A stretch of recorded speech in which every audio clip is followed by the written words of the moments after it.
I have some good news. Ano yun, Ace? Kasama ako sa math competition next week. Ay, paano? Ano paano, Brea? Highest ako sa exam, diba? In-announce pa nga ni Ma'am. Okay. I mean, I get to compete with other schools. So, ano nga ulit yung kinukwento mo, Clara? So, ito na nga. Kahapon kasi. Look! Niyan! Nanalo ko sa competition. I'm so happy! Oh. Ha? Bakit? Ano ba gusto mo reaction namin? Wala man lang congrats?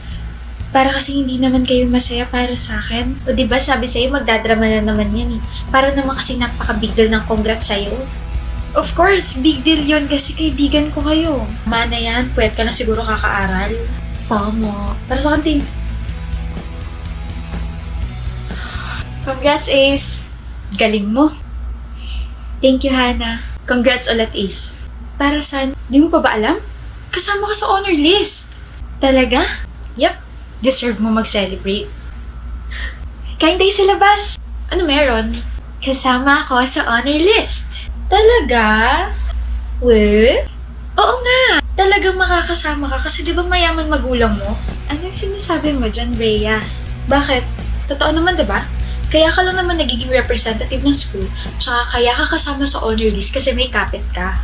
Aminin mo na, friends mo naman kami.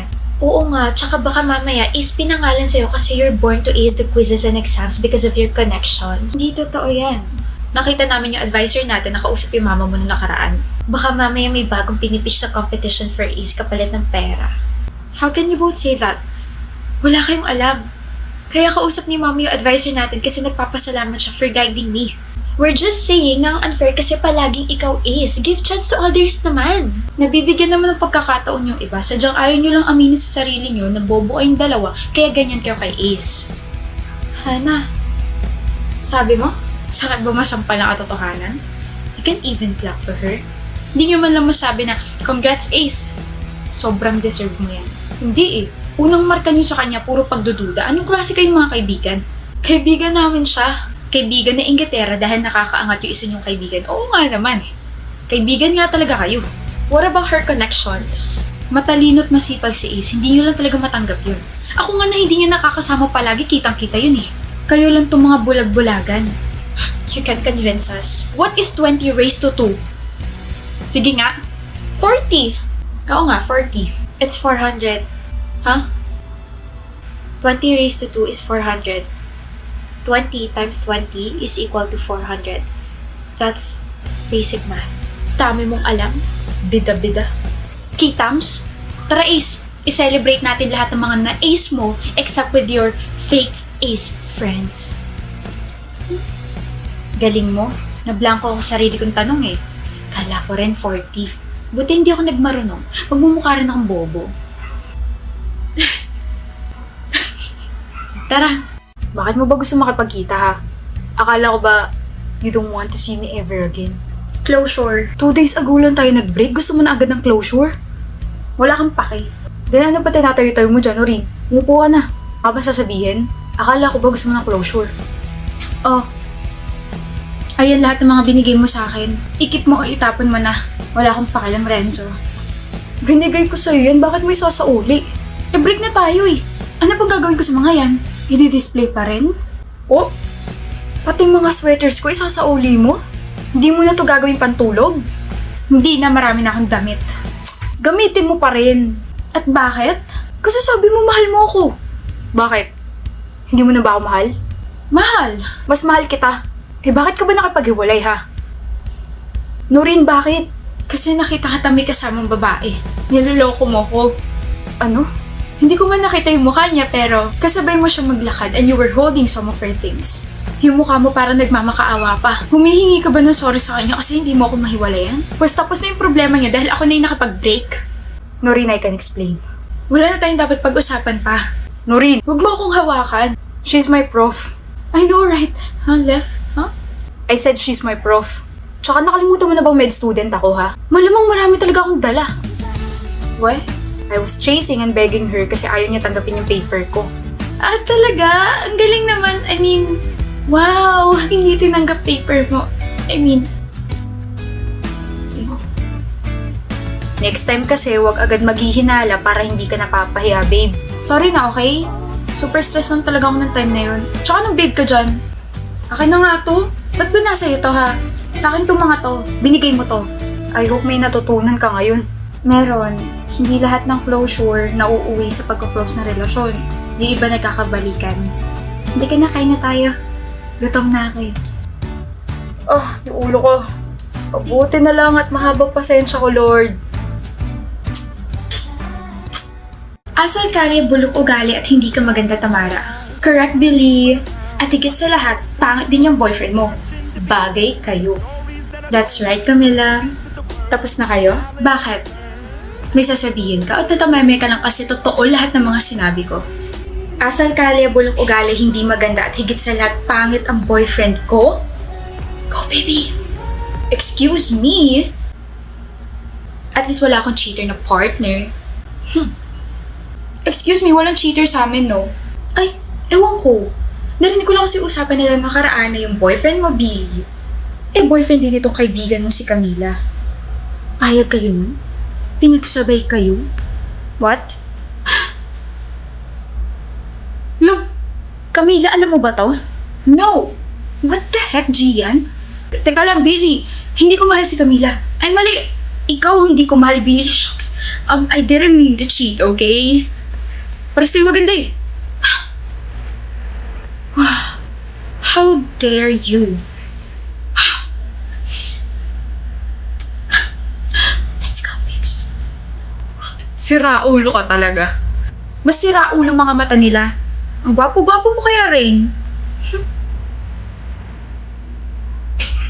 Bumabanat ako. Banat?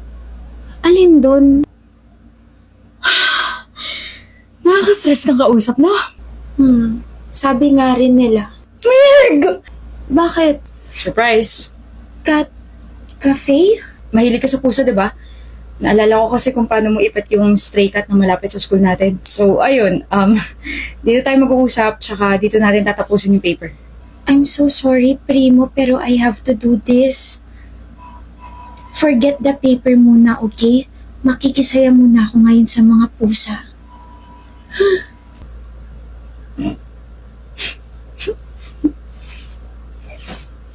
Cute! 98 tayo sa paper natin. Taas nun, ah. Thank you. Nag-effort ka rin, kaya pasalamatan mo rin yung sarili mo. Saan ka pupunta? Aalis na. Hindi na ba tayo makikita? Tapos na yung project natin, Primo. Hindi na tayo partners. Hindi na ba tayo magkikita araw-araw para gumawa ng paper? I mean, magkaklase lang tayo sa subject ni Miss Candice, pero hindi ba pwedeng... Wala na rin project para sa atin si Mama. Pwede naman tayo maging partners for life.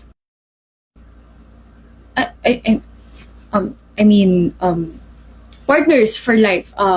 Partners as friends. Kasi, di ba, friends na tayo.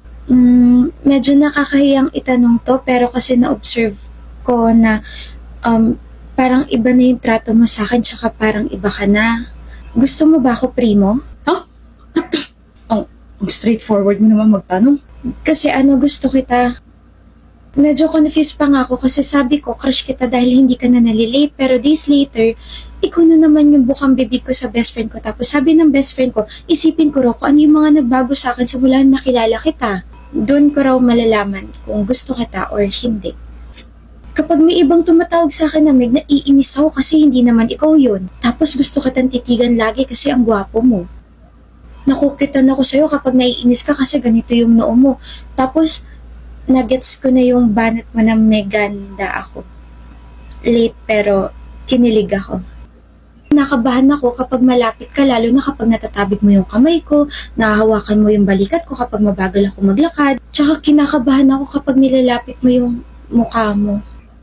Gusto rin kita kasi kahit mayabang ka magsalita, super soft ng puso mo lalo na sa mga animals. Kahit din sinasabi ng iba na masyado kang maangas, nakikita ko na parang that's only your wall to defend yourself, pero mabait ka, Primo. Pag nakikita tsaka nakakausap kita, para akong hindi makahinga. Kaya nagpa-check ako sa best friend ko tapos sabi niya love signs daw, pero di pa kita love. Gusto pa lang kita pero gusto kitang yayain sa date. Bago lang sa akin lahat to pero gusto kita, Primo. Ako dapat unang magko-confess, inunahan mo naman ako. Napakabida-bida mo, no? Nakaka-stress ka talagang kausap. Gusto kita. Hindi. Mas, gusto kita. Hindi pwedeng mas nakakalama ka kaysa sa akin. Okay? Gusto kita kasi ang lovable mo as a person. Kahit nakakainis at nakakaita kang kausap kasi ang slow mo, I can't deny the fact na I love talking to you. Meg, you make my heart laugh.